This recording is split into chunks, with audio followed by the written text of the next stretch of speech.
મિત્રો તો શિક્ષક ભરતી 2024 બાબતે કેટલીક આપણે આજે ચર્ચા કરવાની છે। જે અલગ અલગ ન્યૂઝ ચેનલોની અંદર ન્યૂઝ કટિંગ આવ્યા છે એ બાબતે, અને ખાસ કરીને ઘણા બધા ઉમેદવારો માંગ કરી રહ્યા છે કે ટાટ ભરતી 2024ની અંદર જે જગ્યાઓ છે, ખાસ કરીને ધોરણ 9થી 12ની અંદર જે એ જગ્યાઓની અંદર વધારો થવો જોઈએ એ પ્રકારની ખૂબ માંગ ઉઠી રહી છે। અને શું ખરેખર ભરતીની અંદર જગ્યાઓ વધારો થવાના ચાન્સ છે કે નહીં એની પણ ચર્ચા કરીશું। તો ચાલો આપણે જોઈએ કે શું ન્યૂઝ છે। તો તમે અહીંયા જોઈ શકો છો કે વધુ જગ્યાઓ પર કાયમી શિક્ષકોની નિમણૂક કરવામાં આવે તેવી માગણી કરવામાં આવી રહી છે। એટલે કે ગુજરાતમાં માધ્યમિક તેમજ અનુદાનિત શાળાઓમાં થનાર શિક્ષકોની ભરતી અપૂરતી છે। કેમ અપૂરતી છે તમે જોઈ શકો છો કે ગુજરાત સરકારે માધ્યમિક શાળાઓની અંદર, સરકારી શાળાઓની અંદર 500 જેટલી અને અનુદાનિત શાળાઓની અંદર 3000 જેટલી જગ્યાઓની જાહેરાત કરી છે।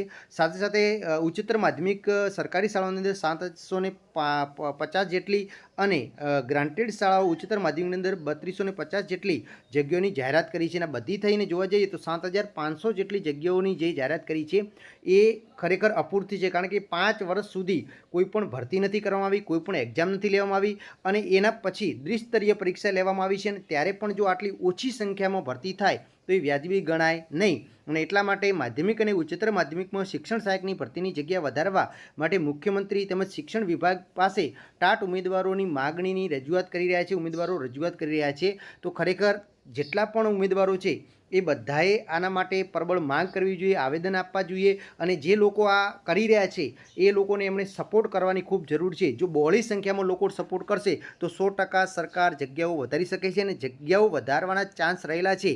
કારણ કે ઓલરેડી જગ્યાઓ તો ખાલી જ છે, અને એ જગ્યાઓ આ જ ભરતીની અંદર મોટાભાગની જગ્યાઓ ભરાઈ જાય તો ઘણા બધા ઉમેદવારોનો ચાન્સ લાગી શકે છે। કારણ કે લાંબા સમયથી તૈયારી કરી રહ્યા છે। તમે જોઈ શકો છો 17,000 જેટલી જગ્યાઓ ખાલી છે અને માત્ર 7,500ની ભરતી થવાની છે।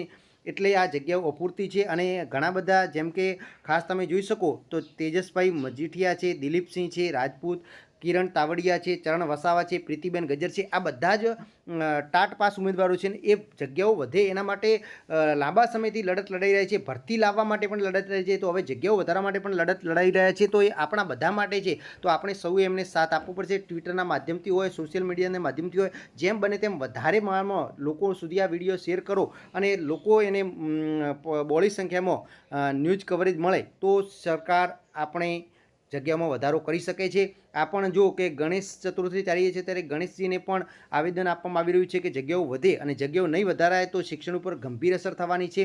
અને ટાટ પાસ ઉમેદવારો વિઘ્નહર્તા ગણેશજીના શરણે ગયેલા છે, અને એ પણ જગ્યા વધારવા માટે પ્રયત્ન કરે છે। તો તમારાથી જે બને તે પ્રયત્ન કરો, અને જેનાથી જગ્યાઓ, બીજું કે સરકાર દ્વારા જેમ જોવા જઈએ તો ગ્રાન્ટેડની અંદર જે નોટિફિકેશન આપ્યું હતું કે ભાઈ GR બહાર પાડ્યો હતો કે આવી રીતે ભરતી થશે, તો એવી રીતે ગ્રાન્ટેડની જેમ સરકારી હાઈસ્કૂલમાં પણ શિક્ષકની ભરતીમાં પણ ટાટના જ માર્ક્સ ગણવામાં આવશે, હવે એકેડેમિકના માર્ક્સ ગણવામાં આવશે નહીં। અને સાથે સાથે જે આશ્રમ શાળાઓની અંદર ભરતી થાય છે એ ભરતી પણ હવે ટાટના માર્ક્સના આધારે જ થશે એવું સરકારે સંકેત આપી દીધો છે। આ પણ તમે ન્યૂઝ જોઈ શકો છો કે ખરેખર ટાટના માર્ક્સના આધારે ભરતી થાય તો મેરિટ ગણવાનું પણ નક્કી થઈ ગયું છે। એ અંતર્ગત જે વિદ્યાર્થીઓ હોશિયાર છે, હોનાર છે ઉમેદવારો, એમના ચાન્સ લાગી શકે છે। અને એકેડેમિકના માર્ક્સ ન ગણવા પાછળનું કારણ છે કે ઘણી બધી યુનિવર્સિટીઓ બેફામ ટકાવારી આપી દીધી હતી, ને જેના કારણે ખરેખર જે માર્ક્સ લાવતા હતા ટાટમાં એના કરતાં જે એકેડેમિકના માર્ક્સના વેઇટેજના આધારે એ લોકોના ચાન્સ વધી જતા હતા।